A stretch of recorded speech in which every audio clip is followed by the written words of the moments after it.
Welcome to atom classes. आज आपको class 12th की केमिस्ट्री का सेकंड पार्ट स्टार्ट करेंगे, जो कि है ऑर्गेनिक केमिस्ट्री का। ऑर्गेनिक केमिस्ट्री के 4 चैप्टर्स हैं, उसके अलावा बायोमॉलिक्यूल्स हैं, पॉलीमर्स हैं, ये सारी चीज़ें हैं। तो शुरू के जो 4 चैप्टर्स हैं ऑर्गेनिक केमिस्ट्री के, वो हमें पढ़ना है। तो उसको स्टार्ट करने के लिए पहले हमें बेसिक ऑर्गेनिक केमिस्ट्री के बारे में जानना पड़ेगा, जो कि हमने पढ़ा था 11th में। तो आज हम 11th के वो टॉपिक्स जो 12th में काम आएंगे उसके बारे में पढ़ाएंगे आपको। लेकिन इसमें 2 टॉपिक नहीं पढ़ाना है हमें। एक IUPAC के बारे में नहीं डिटेल बताएंगे, दूसरा आइसोमर के बारे में डिटेल नहीं बताना है। ठीक है, क्या बताएंगे हम, इसके मैकेनिज्म क्या होते हैं जो 11th में आपने पढ़ा था, कार्बोकैटायन क्या होते हैं, कार्बोरेडायन क्या होते हैं, फ्री रेडिकल्स क्या होते हैं, कब ये स्टेबल्स होते हैं, न्यूक्लियोफाइल्स, इलेक्ट्रोफाइल्स, इस सब के बारे में, छोटी चीज़ों के बारे में आपको बताया जाएंगे। आई इफेक्ट क्या होता है, क्योंकि ये सारी चीज़ें आपको ऑर्गेनिक केमिस्ट्री के लिए सारी चीज़ें रिक्वायरमेंट है, इसकी ज़रूरत है। ठीक है, तो आज हम स्टार्ट करते हैं सबसे पहले बेसिक ऑर्गेनिक केमिस्ट्री के बारे में। तो चलिए स्टार्ट करते हैं। तो सबसे पहले हमें यह जानना है कि जो ऑर्गेनिक मॉलिक्यूल्स हैं, कभी भी जो ऑर्गेनिक रिएक्शन होता है तो उसमें जो ऑर्गेनिक मॉलिक्यूल है वो सबसे पहले कन्वर्ट होता है, इंटरमीडिएट बनाता है। इंटरमीडिएट के बाद वो क्या बनाता है, प्रोडक्ट बनाता है। प्रोडक्ट में भी एक से अधिक टाइप का बनता है, तो एक को प्रोडक्ट और दूसरे को बाई प्रोडक्ट बनेंगे। तो जो इसमें इंटरमीडिएट बन रहा है, ठीक है, जो इंटरमीडिएट बना, ये 3 टाइप के इंटरमीडिएट बनते हैं। वैसे तो आगे आपको 12th के बेसिस पे आपको 3 टाइप के पढ़ने हैं, आगे आप बेसिक पढ़ेंगे तो 4 टाइप्स के अभी इनके बारे में भी आपको पढ़ाया जाए। लेकिन यहाँ पे आपको 12th में सिर्फ 3 के बारे में पढ़ना है, जिसको पहले को बोलते हैं फ्री रेडिकल।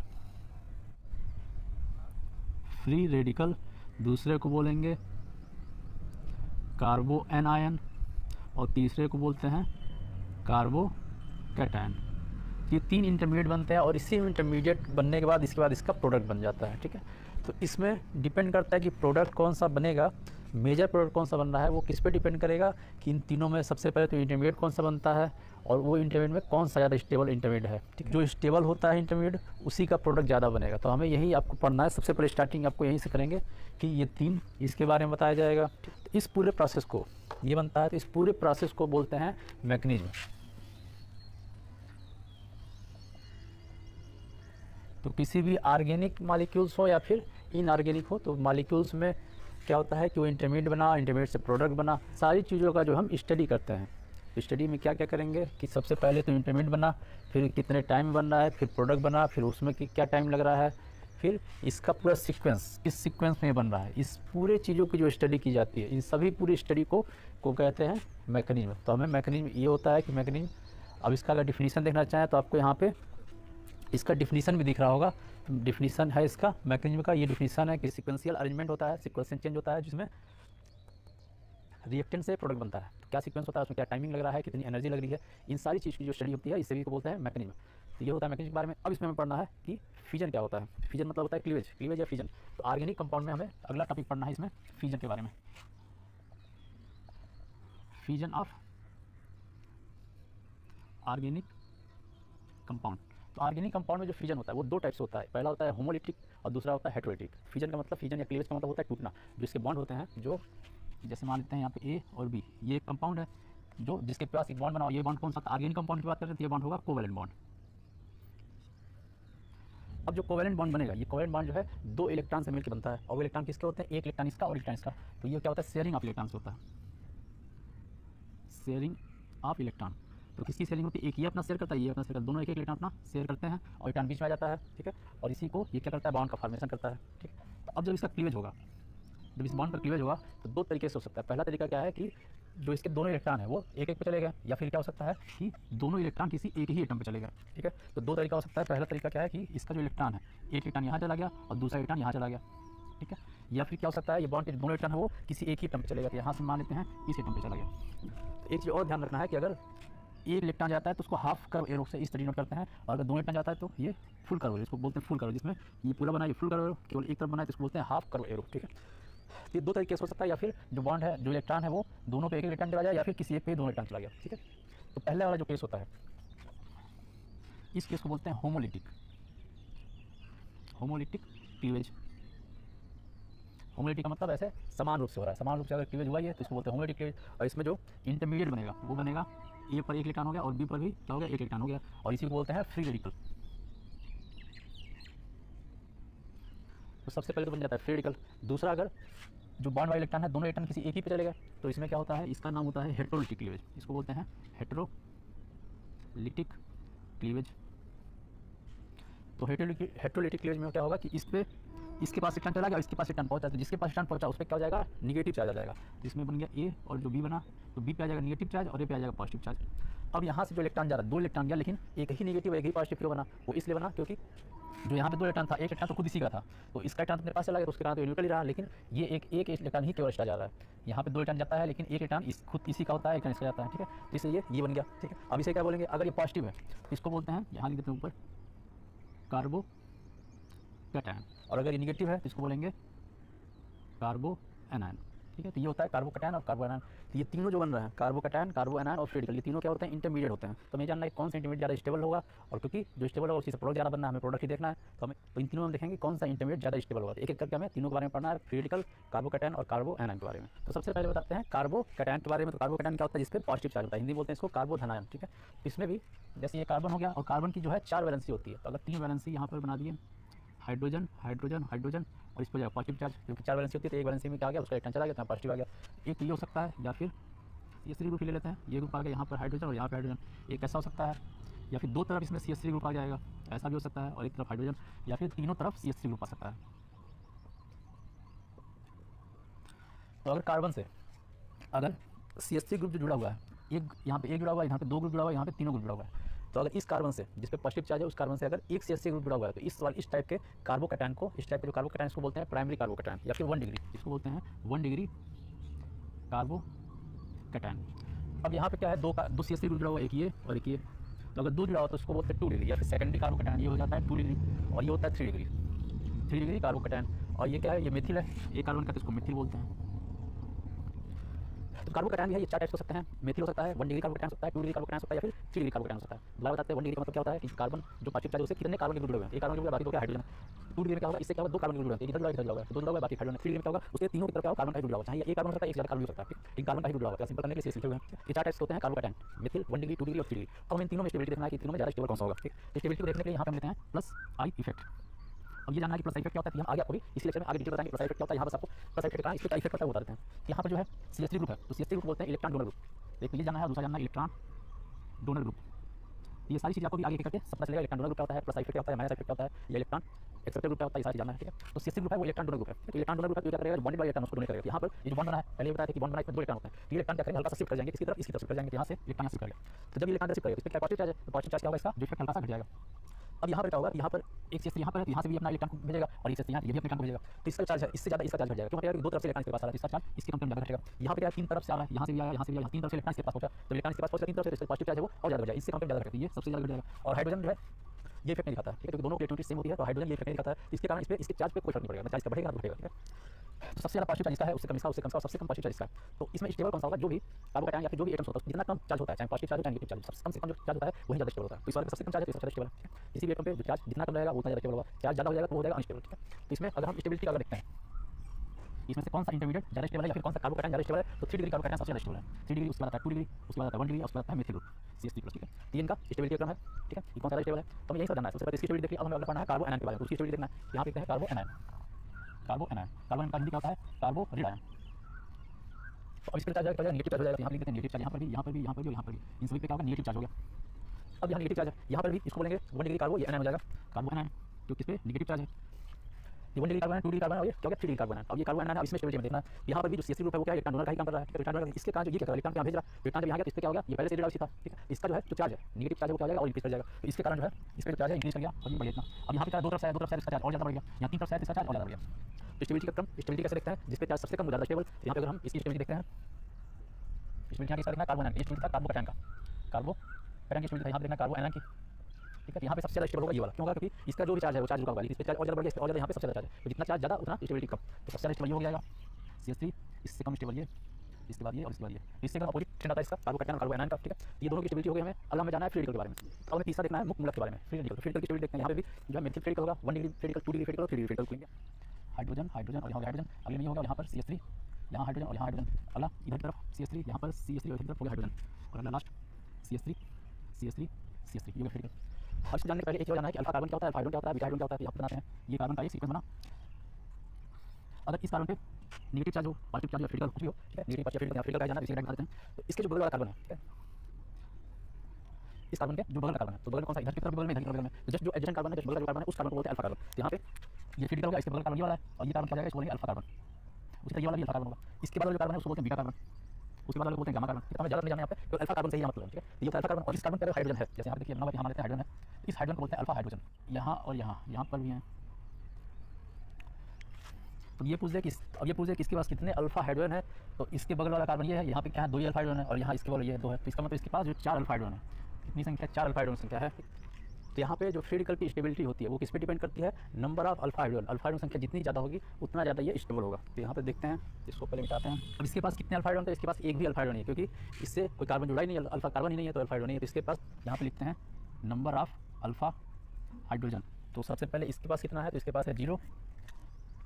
यहाँ पे देखते हैं इसके पास कितना है, इससे जुड़ा हुआ ये कार्बन और इसमें 3 हाइड्रोजन है, तो ये हो जाएगा इसके पास 3। अब इसके पास देखें कितना अल्फा हाइड्रोजन है, तो यहाँ पे ये जुड़ा हुआ है, डायरेक्ट से जुड़ा हुआ है, तो ये अल्फा हाइड्रोजन में काउंट नहीं होगा। लेकिन इस कार्बन का जो हाइड्रोजन है ये काउंट होगा, फिर यहाँ से इससे जुड़ा हुआ ये कार्बन ये काउंट होगा, 3 यहाँ पे और 3 यहाँ पे, ये हो जाएगा 6। उसी तरह यहाँ पर 3 ये और ये 3 ये, तो टोटल मिला के हो गया 9।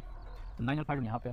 तो नंबर ऑफ अल्फा हाइड्रोजन जितना ज़्यादा होगा, हाई फ्री रेडिकल जो है उतना ज़्यादा स्टेबल होता है। तो यहाँ पे स्टेबिलिटी का जो ऑर्डर होगा 3 डिग्री, 2 डिग्री, 1 डिग्री, और फिर क्या हो जाएगा मेथिल फ्री रेडिकल, इसकी स्टेबिलिटी ये हो जाएगी, ठीक है। अब यहाँ पे किससे इसको एक्सप्लेन करते हैं, जैसे कार्बोकैटायन और कार्बो एनायन की स्टेबिलिटी कैसे देखते थे, प्लस आई इफेक्ट से देखते थे। तो इसकी स्टेबिलिटी कैसे देखेंगे, इसको बोलते हैं हाइपर कंजुगेशन। ये भी अभी आगे हम आपको पढ़ाएंगे हाइपर कंजुगेशन के बारे में। तो इसकी स्टेबिलिटी हाइपर कंजुगेशन से देखते हैं। तो अब हमें जानना है कि इलेक्ट्रोफाइल क्या होता है और न्यूक्लियोफाइल क्या होता है। तो ये हम देखते हैं अब इलेक्ट्रोफाइल और न्यूक्लियोफाइल। तो फाइल जो यहाँ पे है, फाइल का मतलब होता है चाहना या फिर लविंग, और इसका मतलब होता है पॉजिटिव। तो न्यूक्लियोफाइल का मतलब है जो पॉजिटिव को चाहे, जो पॉजिटिव को लव करे। इसका मतलब कि इसका जो एग्जांपल होता है, ऐसे कंपाउंड्स होंगे या फिर ऐसे आयंस होंगे जो क्या हो, निगेटिवली चार्ज हो। जो भी निगेटिवली चार्ज आयंस होते हैं वो सारे आयंस इसके एग्जांपल होते हैं न्यूक्लियोफाइल के, क्योंकि उसको क्या चाहिए, पॉजिटिव चार्ज चाहिए। और इसमें कुछ ऐसे आते हैं जो होते हैं न्यूट्रल भी होते हैं। तो न्यूट्रल में कौन कौन से होते हैं, न्यूट्रल में 2 कंडीशन होना चाहिए उसके पास। पहले चीज़ तो कि इलेक्ट्रॉन रिच होना चाहिए, मतलब उसमें नंबर ऑफ इलेक्ट्रॉन ज़्यादा होना चाहिए। और दूसरा क्या होना चाहिए कि उसका ऑक्टेट कंप्लीट होना चाहिए, ठीक है। तो ये 2 चीज़ें होनी चाहिए कि पहला जो है इलेक्ट्रॉन रिच होना चाहिए, ऑक्टेट कंप्लीट होना चाहिए। और इलेक्ट्रॉन रिच होने का मतलब क्या है कि इसके पास लोन पेयर ऑफ इलेक्ट्रॉन होने चाहिए, ठीक है। तो ये 2 चीज़ें हैं कि उसके पास लोन पेयर इलेक्ट्रॉन होने चाहिए, ऑक्टेट कंप्लीट होना चाहिए। जैसे अभी इसका एग्जांपल हम देते हैं, जैसे सबसे पहले निगेटिवली चार्ज में बहुत सारे एग्जांपल हो जाएंगे, इसको बताने की जरूरत तो है नहीं। OS माइनस हो जाएगा, Br माइनस हो गया, क्लोरीन माइनस हो गया, इस तरह से बहुत सारे जो निगेटिवली चार्ज आयंस होते हैं वो सारे एग्जांपल इसके अंदर आ जाएंगे। अब यहाँ पे कौन से एग्जांपल आएंगे कि न्यूट्रल भी हो, साथ में उसके पास लोन पेयर इलेक्ट्रॉन हो और ऑक्टेट कंप्लीट हो। तो इसका एग्जांपल हो जाएगा, जैसे हो गया NH3 अमोनिया। अमोनिया में क्या होता है, लोन पे इलेक्ट्रॉन होते हैं इसमें, ठीक है। तो इसका जैसे अब हम स्ट्रक्चर बना देते हैं, लुईस डॉट स्ट्रक्चर का बनाते हैं इसका, ये हो गया। तो नाइट्रोजन के पास 8 इलेक्ट्रॉन है, 2 यहाँ पे, 2 यहाँ पे, 2 यहाँ पे और 2 यहाँ पे, 8 इलेक्ट्रॉन है। और साथ में क्या इसके पास लोन पे इलेक्ट्रॉन भी है, ठीक है। तो ये 2 कंडीशन अगर फुलफिल कर रहा है वो न्यूट्रल वाला, तो होता है न्यूक्लियोफाइल होता है। तो ये हो जाएगा। और भी एग्जांपल आ जाएंगे, H2 आ जाएगा, क्योंकि इस पर भी 2 लोन पे इलेक्ट्रॉन होते हैं। डोनेट एक ही पेयर करता है लेकिन होते 2 लोन पेयर हैं। उसके अलावा एल्कोहल है। ये सारे एग्जांपल आ जाएंगे। ये सारे एग्जांपल क्या है, न्यूट्रल के एग्जांपल है जो न्यूक्लियोफाइल के जैसे बिहेव करते हैं। तो पहला था न्यूक्लियोफिलिक, क्या कौन कौन से होते हैं। अब दूसरा जानना इलेक्ट्रोफाइल के बारे में। तो इलेक्ट्रो का मतलब होता है निगेटिव, और फाइल का मतलब यहाँ लिखा हुआ है लविंग। तो जो निगेटिव चार्ज को चाहे, तो निगेटिव चार्ज को कौन चाहेगा, जो खुद क्या हो, पॉजिटिवली चार्ज हो। इसके लिए भी अब इसका एग्जांपल देखते हैं। तो इसमें सबसे पहला होगा, अब इसके बारे में देखना हमें यहाँ पे। तो इसमें जो सबसे पहला होगा इलेक्ट्रोफाइल में, जो खुद क्या हो, पॉजिटिवली चार्ज हो, पॉजिटिवली चार्ज आयन हो। तो वो सारे जो पॉजिटिवली चार्ज आयन है वो सब इलेक्ट्रोफाइल के जैसे बिहेव करेंगे। और दूसरा इसमें भी न्यूट्रल वाले भी आते हैं। तो इसमें भी न्यूट्रल का कंडीशन है A, B और C। इसमें कंडीशन क्या है, जैसे इस वाले में कंडीशन था उसका ऑक्टेट कंप्लीट होना चाहिए, यहाँ पे क्या होना चाहिए कि ऑक्टेट उसका इनकम्प्लीट होना चाहिए। इसमें क्या था कि इलेक्ट्रॉन रिच स्पीसीज थे, इसमें क्या था, इलेक्ट्रॉन डिफिशिएंट स्पीसीज होंगे, ऐसे स्पीसीज जिसके पास इलेक्ट्रॉन की कमी है, ठीक है। तो वो हो जाएंगे इस, या फिर इसको कह सकते हैं ऑक्टेट इनकम्प्लीट हो, जिसका ऑक्टेट इनकम्प्लीट हो तो वो हो सकते हैं। तो ये 3 है इसके, तो ये 3 होते हैं इसके, ये नहीं होगा। तो ये 3 होते हैं, पॉजिटिवली चार्ज हो, या फिर इलेक्ट्रॉन की उसमें कमी हो, या फिर क्या हो, उसका ऑक्टेट इनकम्प्लीट हो। तो ये सारे एग्जांपल आ जाएंगे इलेक्ट्रोफिलिक के। अब जैसे इसका एग्जांपल दे देते हैं, तो पॉजिटिवली चार्ज वाले जितने भी होते हैं सब इसमें लिखा जा सकता है। जैसे NO+ हो गया, ठीक है, ये पॉजिटिव चार्ज में आ गया। अब इलेक्ट्रॉन डिफिशिएंट में कौन से आएंगे, इलेक्ट्रॉन डिफिशिएंट में जैसे हम ले सकते हैं AlCl3 ले लिया। तो इसमें क्या होगा, जो एल्युमिनियम है ये 3 बॉन्ड से जुड़ा हुआ है और इसके पास एक पेयर इलेक्ट्रॉन की कमी है। तो कितना है, 1 2 3 6 पे इलेक्ट्रॉन है इसके पास, एक पेयर इलेक्ट्रॉन कम है। तो किसमें आएगा, ऑक्टेट जो है इसका इनकम्प्लीट है। तो ये सब एग्जांपल आ जाएगा। और वही इलेक्ट्रॉन डिफिशिएंट भी होता है, ठीक है। तो ये हो गया न्यूट्रल का एग्जांपल। तो हमें जानना चाहिए इलेक्ट्रोफाइल और न्यूक्लियोफाइल के बारे में। अब अगला हमें जानना है इलेक्ट्रॉनिक इफेक्ट क्या होता है, ये सबसे ज़्यादा इंपॉर्टेंट है। I effect, E effect, M effect और हाइपर कंजूशन के बारे में आपको आगे बार बार आएगा। इसमें तीन के बारे में आपको बार बार वहाँ पे क्वेश्चन मिलेंगे, ठीक है। तो स्टार्ट करते हैं। तो सबसे पहला है आई इफेक्ट। आई इफेक्ट क्या होता है? आई इफेक्ट को बोलते हैं इंडक्टिव इफेक्ट। अब इंडक्टिव इफेक्ट क्या होता है? इसमें इंडक्टिव इफेक्ट में क्या होता है कि जैसे यहाँ पर बॉन्ड है बना हुआ है, अब जो एक बॉन्ड है वो कितने इलेक्ट्रॉन्स मिलकर बना है? 2 इलेक्ट्रॉन्स मिलकर बना हुआ है। तो 2 इलेक्ट्रॉन जो होंगे, जब ये भी शेयरिंग कर रहा है, ये भी शेयरिंग कर रहा है, तो इलेक्ट्रॉन कहाँ होने चाहिए? बीच में होने चाहिए। एटम का अगर इलेक्ट्रोनेगेटिविटी अगर अलग अलग है तो इलेक्ट्रोनेगेटिविटी क्या होता है? इलेक्ट्रोनेगेटिविटी होता है कि इलेक्ट्रॉन को बॉन्ड इलेक्ट्रॉन को अपनी तरफ खींचने की टेंडेंसी। तो इन दोनों में अगर ये देखते हैं, अगर मान लेते हैं कि बी की इलेक्ट्रोनेगेटिविटी ज़्यादा है, तो यहाँ मान लेते हैं कि बी ज़्यादा इलेक्ट्रोनेगेटिव है ए से, तो क्या होगा कि ये बॉन्डेड इलेक्ट्रॉन नहीं, बी क्या करेगा? अपनी तरफ खींचेगा, ठीक है। तो इसका इलेक्ट्रॉन जो है शिफ्ट कर जाएगा इधर की तरफ, और इधर की तरफ अगर शिफ्ट कर गया तो इलेक्ट्रॉन आ गया यहाँ पर।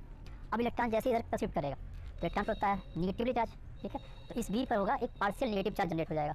तो बी पर होगा पार्शियल नेगेटिव चार्ज, इसको गेन करते हैं इस तरीके से, ठीक है। और इस पर इसके पास इलेक्ट्रॉन दूर गया तो इस पर हो जाएगा पार्शियल पॉजिटिव चार्ज, ठीक है। नेगेटिव को इधर ना दिखा के इधर दिखाते हैं, ठीक है।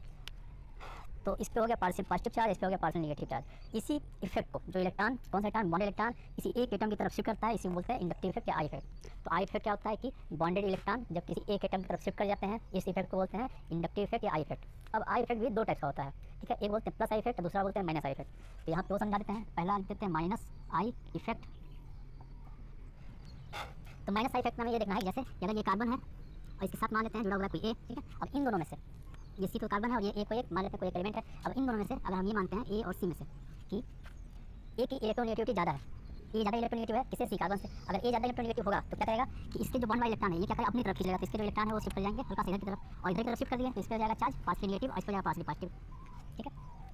तो इस इफेक्ट को बोलते हैं minus I effect. Minus I effect इसे बोलते हैं। सिंपल तरीका है इसको याद करने का तरीका क्या है कि कार्बन से जो ग्रुप जुड़ा रहेगा, कार्बन से जो ग्रुप जुड़ा रहेगा अगर वो ज़्यादा इलेक्ट्रोनेगेटिव है, या फिर ऐसे कह सकते हैं कि अगर उस पर चार्ज पार्शियल नेगेटिव आया तो इसको बोलते हैं माइनस आई इफेक्ट, और इस पर अगर पार्शियल पॉजिटिव आया तो इसको बोलते हैं प्लस आई इफेक्ट। सिंपल सा है, ठीक है। और इसको अगर इसका डिफिनेशन देना होगा तो डिफिनेशन किस रिस्पेक्ट में देते हैं? कार्बन के रिस्पेक्ट में इसका डिफिनेशन देते हैं। तो अगर माइनस आई इफेक्ट डिफिनेशन देना है तो इसका डिफिनेशन देंगे कि डिफिनेशन देंगे जो बॉन्डेड इलेक्ट्रॉन है वो अगर कार्बन से दूर जा रहा है, ठीक है। बॉन्डेड इलेक्ट्रॉन कार्बन से दूर गया तो उसको बोलते हैं माइनस आई इफेक्ट, और कार्बन की तरफ आ जाए तो प्लस आई इफेक्ट होता है वो। तो उसका भी एग्जांपल देते हैं। जैसे यहाँ पर फिर से बनाते हैं, ये हो गया, यहाँ मान लेते हैं बी। अब मानते हैं सी का इलेक्ट्रोनेगेटिविटी ज़्यादा है बी से। अगर सी ज़्यादा है तो ये इलेक्ट्रॉन इधर शिफ्ट कर जाएंगे, और इधर की तरफ शिफ्ट कर गए तो क्या हो जाएगा कि जो बी है इलेक्ट्रॉन इधर शिफ्ट कर गया तो इस पर जो जाएगा पार्शियल नेगेटिव, इस पर जाएगा पार्शियल पॉजिटिव। तो जो अटैकिंग ग्रुप है, जो ग्रुप या फिर जो ग्रुप आके इस कार्बन जुड़ा हुआ है उस पर पॉजिटिव चार्ज आ गया तो इसको बोलते हैं plus I effect, plus I effect. तो सिंपल तरीका यही है कि जो ग्रुप आके जुड़ा है अगर उस पर पॉजिटिव चार्ज आ गया तो उसको बोलते हैं प्लस आई इफेक्ट, और उस पर अगर नेगेटिव चार्ज आ गया तो बोलते हैं माइनस इफेक्ट, ठीक है। ये था पहला आई इफेक्ट के बारे में। तो अब दूसरा है ई इफेक्ट। ई इफेक्ट बोलते हैं इलेक्ट्रोमैग्नेटिक इफेक्ट, इलेक्ट्रोमैग्नेटिक इफेक्ट। इसमें जो इलेक्ट्रोमैग्नेटिक इफेक्ट होता है ये होता है टेम्पररी इफेक्ट होता है, ये है आपका टेम्पररी, और ये होता है परमानेंट, ये भी होता है परमानेंट इफेक्ट होता है, ये परमानेंट इफेक्ट होता है। अभी टेम्पररी क्या होता है अभी आपको क्लियर होगा। ये परमानेंट क्या होता है वो दोबारा बता देते हैं। जैसे कार्बन ऐसे मान लेते हैं कोई भी ग्रुप जुड़ा हुआ है तो ये जो एटम है ये कार्बन से जुड़ा हुआ है तो या तो इलेक्ट्रॉन को डोनेट करेगा, एटम को अपनी तरफ खींच लेगा, ठीक है। तो कुछ भी कर रहा है तो इस पर एक पार्शियल पॉजिटिव या पार्शियल नेगेटिव चार्ज रहेगा, और वो हमेशा रहेगा क्योंकि इसके साथ जुड़ा हुआ है, इसलिए ये परमानेंट इफेक्ट। यहाँ पे टेम्पररी इफेक्ट है। इसमें क्या होता है कि इफेक्ट में क्या होगा, जैसे कि ये कार्बन पे डबल बॉन्ड है ऐसे बना हुआ है। अब यहाँ पर कोई आता है ए और इसके साथ अटैक करता है इस पर। अब ये देखेंगे जो ए है उस पर चार्ज होता है, चार्ज पॉजिटिव है कि नेगेटिव है। सपोज ये करते हैं कि इस पर नेगेटिव चार्ज है। तो अगर ये नेगेटिव चार्ज है, अब जो ए माइनस है इधर की तरफ से अटैक किया, इधर से अटैक किया इस पे, तो अगर इस पे पॉजिटिव चार्ज आएगा तभी ये जाके इसके साथ अटैक कर पाएगा। तो यहाँ पे पॉजिटिव चार्ज लाने के लिए जो ये बॉन्ड का क्लीवेज होगा, ये बॉन्ड का जो बॉन्ड का क्लीवेज होगा, इस बॉन्ड के क्लीवेज में जो इलेक्ट्रॉन होंगे वो क्या करेंगे, इस कार्बन से दूर जाएंगे, ठीक है। तो ये वाला बॉन्ड इधर की तरफ क्लीवेज होगा, और जब इसका बॉन्ड क्लीवेज हुआ इसका ऐसा बन गया, और इस पे हो गया नेगेटिव चार्ज, इस पे हो गया पॉजिटिव चार्ज। अब आके ये ए माइनस वाला इसके साथ जाकर जुड़ जाएगा, और जुड़ने के बाद क्या बना लेगा, ये माइनस ये कार्बन ये हो गया इसके साथ जुड़ के ए बन गया ये, ठीक है। तो ये बनेगा। तो इसको बोलते हैं इलेक्ट्रोमैग्नेटिक इफेक्ट। तो चाहे ये पॉजिटिव हो सकता है चाहे नेगेटिव हो सकता है, ये जाके आके अटैक करेगा और अटैक करेगा उसी समय ये बॉन्ड टूटेगा। ये बॉन्ड पहले नहीं टूटता, जब ये अटैक करेगा उसी समय ये बॉन्ड टूटेगा, और बॉन्ड किधर की तरफ टूटेगा वो डिपेंड करेगा कि ये पॉजिटिव है कि नेगेटिव है। तो अगर ये नेगेटिव है तो ये बॉन्ड किधर की तरफ टूटा, इससे दूर गया, ठीक है। जो अटैक इसको बोलते हैं अटैकिंग रिएजेंट। तो अटैकिंग रिएजेंट के अपोजिट डायरेक्शन में ये क्या हुआ, इलेक्ट्रॉन का शिफ्टिंग हुई। अब दूसरा हो सकता है इसमें, यहाँ पे लिखते हैं दूसरे के बारे में, यहाँ पे मान लेते हैं बी और इस पर पॉजिटिव। अब ये पॉजिटिव ये क्या किया, तो ये बॉन्ड इधर टूटेगा, इधर का टूटेगा, ऐसे टूटेगा। क्यों टूटेगा, क्योंकि ये पॉजिटिव है, इसको चाहिए नेगेटिव, तो ये बॉन्ड ऐसे क्लीवेज हुआ, ठीक है। तो जब इधर की तरफ टूटा यहाँ बनाते हैं इसको, तो इस पर हो जाएगा नेगेटिव चार्ज, इस पर हो जाएगा पॉजिटिव चार्ज, और फिर ये बी पॉजिटिव आके इसके साथ जुड़ जाएगा, बॉन्ड बना लिया, इस पर पॉजिटिव हो गया और इस पर क्या हो गया, बी आके जुड़ गया। तो ये 2 टाइप का हो सकता है कि जो अटैकिंग रिएजेंट है इसको अटैकिंग रिएजेंट बोलते हैं, क्या हो ये पॉजिटिव हो या फिर क्या हो सकता है नेगेटिव हो। अगर ये नेगेटिव है तो इसका जो बॉन्ड क्लीवेज होगा इस जिधर से आ रहा है उससे दूर की तरफ होगा, और अगर ये पॉजिटिव है तो इसका जो बॉन्ड क्लीवेज होगा इसकी अटैकिंग रिएजेंट की तरफ ये इसका बॉन्ड का क्लीवेज होगा, ठीक है। तो 2 चीज़ें हैं। अब इसमें जो अटैकिंग रिएजेंट है वो अगर निगेटिव है तो इस इस इफेक्ट को बोलेंगे माइनस ई इफेक्ट, इसको बोलते हैं माइनस ई इफेक्ट। और जो अटैकिंग रिएजेंट है वो पॉजिटिव है, तो इसको बोल देंगे प्लस ई इफेक्ट। सिंपल जो चारों इफेक्ट है, चारों इफेक्ट में से सब में यही देखना है कि जो अटैकिंग रिएजेंट है उस पर पॉजिटिव चार्ज है या निगेटिव चार्ज है। अगर निगेटिव चार्ज है तो माइनस वाला हो जाएगा और पॉजिटिव चार्ज तो प्लस वाला हो जाएगा, ठीक है। जैसे आई इफेक्ट में भी ये सेम ये चीज़ था, यहाँ पर भी सेम चीज़ है। तो अगर इसका डिफिनेशन देना होगा कि माइनस आई का डिफिनेशन क्या होता है, माइनस आई इफेक्ट का, तो इसका डिफिनेशन होगा जो इलेक्ट्रॉन की शिफ्टिंग है वो किधर की तरफ होगा, अटैकिंग रिएजेंट से दूर होगा, ठीक है। तो अटैकिंग रिएजेंट से अगर दूर हो रहा है इलेक्ट्रॉन की शिफ्टिंग तो इसको बोलते हैं माइनस आई इफेक्ट। अगर अटैकिंग रिएजेंट की तरफ हो रहा है तो इसको बोलते हैं प्लस ई इफेक्ट, ठीक है। ये दोनों होता है माइनस ई इफेक्ट और प्लस इफेक्ट। और ये टेम्पररी इसलिए होता है कि जब ये अटैक करता है उसी समय बॉन्ड टूटता है, ठीक है, इसलिए इसको बोलते हैं टेम्पररी। तो ये परमानेंट नहीं होता है, टेम्पररी होता है। अब तीसरा में पढ़ना है एम इफेक्ट। एम इफेक्ट को बोलते हैं आर इफेक्ट भी बोलते हैं। एम इफेक्ट होता है मीजोमेरिक इफेक्ट, इसको बोलते हैं आर इफेक्ट। तो अगला हमें पढ़ना है एम इफेक्ट। एम इफेक्ट को आर इफेक्ट भी बोलते हैं, या दूसरा मीजोमेरिक इफेक्ट इसको बोलते हैं रेजोनेंस इफेक्ट भी बोलते हैं। तो हमें 12th जो पढ़ना है इसमें दोनों को सेम नाम है, लेकिन 12th वाला अगर बीएससी में जाएंगे तो ये दोनों एक्चुअली में अलग चीज़ें होती हैं। तो हमें अभी यहाँ नहीं जाना कि दोनों में क्या अंतर होता है, हमें बस ये जानना है कि दोनों सेम चीज़ें हैं और इसी हिसाब से हमें पढ़ना है, ठीक है। तो आर इफेक्ट के बारे में जानते हैं क्या होता है। इसमें हम एग्जाम्पल लेते हैं बेंजीन का, NH2 ग्रुप जुड़ा हुआ है, ठीक है। एक और लेते हैं यहाँ पे नीचे की तरफ, इस पर NO2 बना हुआ है, ठीक है। तो रेजोनेंस इफेक्ट क्या होता है ये देखना है। तो रेजोनेंस इफेक्ट भी इसमें भी प्लस और माइनस दो टाइप्स के होंगे। तो यहाँ पे भी कौन सा प्लस होगा कौन सा माइनस होगा डिपेंड करेगा। अब ये बेंजीन है, इस बेंजीन में ये वाला ग्रुप जुड़ा हुआ है। इस ग्रुप पे अगर पॉजिटिव चार्ज आता है तो प्लस आर इफेक्ट होगा, इस ग्रुप पे अगर नेगेटिव आता है तो माइनस आर इफेक्ट होगा, सिंपल सा। तो एक होता है इलेक्ट्रॉन एक्सेप्टर ग्रुप और दूसरा होता है इलेक्ट्रॉन डोनर ग्रुप। अब इन दोनों में कैसे जानेंगे कौन सा ग्रुप इलेक्ट्रॉन एक्सेप्टर ग्रुप है और कौन सा ग्रुप इलेक्ट्रॉन डोनर ग्रुप है। तो उसको जानने के लिए सिंपल सा हमें देखना होता है इस बार जैसे NH2 जुड़ा हुआ है, कार्बन है, कार्बन से NH2 जुड़ा हुआ है, कार्बन से क्या जुड़ा है, नाइट्रोजन जुड़ा है, नाइट्रोजन से हाइड्रोजन जुड़ा हुआ है। तो इन्हीं दो ग्रुप का देखते हैं कि जो आउटर मोस्ट इलेक्ट्रॉन है वो कितना होगा, ठीक है। तो सबसे पहले इलेक्ट्रॉन देखेंगे कि यहाँ जो नाइट्रोजन है, नाइट्रोजन के आउटर मोस्ट में 5 इलेक्ट्रॉन होते हैं और हाइड्रोजन में 1 इलेक्ट्रॉन होते हैं, ठीक है। एक दूसरा एग्जाम्पल देते हैं NO2, इसके पास होंगे 5, इसके पास होंगे 6, ठीक है। अगर ये नाइट्रोजन के साथ हाइड्रोजन जुड़ा है, नाइट्रोजन ऑक्सीजन जुड़ा हुआ है, तो नाइट्रोजन हाइड्रोजन नाइट्रोजन नहीं देखना, हमें देखना क्या है कि इसके पास कितने इलेक्ट्रॉन है, इस बॉल वाले पास कितने इलेक्ट्रॉन है। तो अगर इसके पास इलेक्ट्रॉन ज़्यादा है इससे इस वाले से, तो ये क्या करेगा, इलेक्ट्रॉन को डोनेट कर देगा। और अगर इसके पास इलेक्ट्रॉन कम है तो इलेक्ट्रॉन को क्या करेगा, एक्सेप्ट कर लेगा। यहाँ पर देखते हैं यहाँ 5 अच्छा है, इसके पास इलेक्ट्रॉन कम है इसके कंपेयर में, ये क्या करेगा, इलेक्ट्रॉन को एक्सेप्ट कर दिया। तो जो इलेक्ट्रॉन डोनेट किया वो हो गया इलेक्ट्रॉन डोनर ग्रुप। ये होता है इलेक्ट्रॉन डोनर ग्रुप हो गया और ये होता है इलेक्ट्रॉन एक्सेप्टर ग्रुप। तो इस तरह से हम जानेंगे कौन सा इलेक्ट्रॉन एक्सेप्टर ग्रुप है और कौन सा इलेक्ट्रॉन डोनर ग्रुप है, ठीक है। एक दो एग्जाम्पल और देते हैं आपको, जैसे हो गया यहाँ पे CH3 ग्रुप हो गया और हो गया OH ग्रुप हो गया, ये ग्रुप हो गया, ये सारे ग्रुप हैं। अब इसमें देखना है कौन सा इलेक्ट्रॉन डोनर ग्रुप है और कौन सा इलेक्ट्रॉन एक्सेप्टर ग्रुप है। उसके बाद एक और लेते हैं CN हो गया, ठीक है। तो ये जो कार्बन है, कार्बन को होता है 40 होता है, एक तो ये 4 ये ज़्यादा है, जो बॉन्ड्स जुड़ा हुआ है उस वाले पे ज़्यादा है, तो ये क्या होगा, इलेक्ट्रॉन को डोनेट कर देगा, ठीक है। तो इसको ले लेते हैं सिंपल इलेक्ट्रॉन डोनर ग्रुप, ठीक है। इसको ले लेते हैं इलेक्ट्रॉन डोनर ग्रुप, ठीक है। अब यहाँ पे होता है ऑक्सीजन पे 6, इसको होता है ये भी क्या इलेक्ट्रॉन को डोनेट करेगा, तो ये भी क्या है, इलेक्ट्रॉन डोनर ग्रुप है, ठीक है। यहाँ पे होता है 4, यहाँ पे होता है 6, ये क्या है, इलेक्ट्रॉन को एक्सेप्टर ग्रुप है, ठीक है। तो इलेक्ट्रॉन को एक्सेप्ट करेगा क्योंकि इसके पास कम है और कम है तो इसको इलेक्ट्रॉन चाहिए, ज़्यादा है तो इलेक्ट्रॉन दे देगा, कम है तो एक्सेप्ट कर लेगा, सिंपल तरीका याद करने का, ठीक है। ये इसके पास है 4, इसके पास है 5, तो ये क्या इलेक्ट्रॉन को एक्सेप्ट करेगा, ये भी है इलेक्ट्रॉन एक्सेप्टर ग्रुप। तो इस तरीके से जानेंगे कौन सा इलेक्ट्रॉन एक्सेप्टर ग्रुप होता है और कौन सा इलेक्ट्रॉन डोनर ग्रुप होता है, ठीक है। तो यहाँ पर जो NH2 ग्रुप है उसको मिटाते हैं। जो NH2 ग्रुप है वो कौन सा ग्रुप है, ये दिखना है सबसे पहले। तो यहाँ पे जो NH2 ग्रुप है ये कौन सा है, इसके पास होता है 5, इसके पास होता है, ये क्या है, इलेक्ट्रॉन डोनर ग्रुप है, ठीक है। तो ये क्या करेगा, इलेक्ट्रॉन को डोनेट कर देगा क्योंकि इसके पास नंबर ऑफ इलेक्ट्रॉन ज़्यादा है इसके कंपेयर में, ये होगा डोनर ग्रुप। ये डोनेट किया इलेक्ट्रॉन को, तो जब भी इलेक्ट्रॉन के हाथ डोनेट करेगा उसी समय ये बॉन्ड इधर टूट जाएगा। क्यों टूटेगा यहाँ बता देते हैं। जैसे कि इसका हम अगर बॉन्ड बना दिए पूरा ये, और ये इलेक्ट्रॉन डोनेट क्यों करेगा क्योंकि इसके पास होता है लोन पे इलेक्ट्रॉन, यहाँ पर है इसके पास लोन पे इलेक्ट्रॉन, ठीक है। तो ये लोन पे जो इलेक्ट्रॉन यही इलेक्ट्रॉन जो है इसको ऐसे बना कैसे बनाते हैं, ये इलेक्ट्रॉन को डोनेट किया इसके पास, तो जब अपना इलेक्ट्रॉन डोनेट किया यहाँ डबल बॉन्ड बन गया और इसके ऊपर क्या पॉजिटिव चार्ज है क्योंकि अपना इलेक्ट्रॉन डोनेट कर दिया। साथ में और क्या होगा कि अपना इलेक्ट्रॉन डोनेट यहाँ कर रहा है तो इस कार्बन को जाएगा नेगेटिव चार्ज, ठीक है। अब ये जो कार्बन है इस कार्बन पे कितना बॉन्ड बन गया, 1 bond 2 bond 3 bond 4 bond 5 bond, ठीक है। तो कार्बन बन गया 5 बॉन्ड। तो कार्बन जब 5 बॉन्ड बनता है वो स्टेबल नहीं होता है, ठीक है। तो ये 5 बॉन्ड बनने के पहले ही होगा क्या, ये हम समझाने के लिए बताया है कि 5 बॉन्ड बनता है लेकिन एक्चुअल में 5 बॉन्ड नहीं बनेगा। जैसे ही ये इलेक्ट्रॉन इधर की तरफ शिफ्ट करेगा उसी समय क्या होगा, ये वाला बॉन्ड इधर की तरफ टूट जाएगा, ठीक है। तो ये वाला बॉन्ड जब इधर की तरफ टूटा इसका जो इलेक्ट्रॉन वो इसके पास चला गया, तो ये इलेक्ट्रॉन यहाँ पे चला गया और ये इलेक्ट्रॉन इसके पास गया था, इधर इसके पास जो चार्ज है वो न्यूट्रल हो जाएगा, यहाँ पे कोई चार्ज नहीं रहेगा और यहाँ पे ये बॉन्ड नहीं रहेगा। तो सबसे पहला जो शिफ्टिंग होती है। अब आगे क्या होगा कि यहाँ पर क्या है, नेगेटिव चार्ज है, फिर यहाँ पे डबल बॉन्ड है।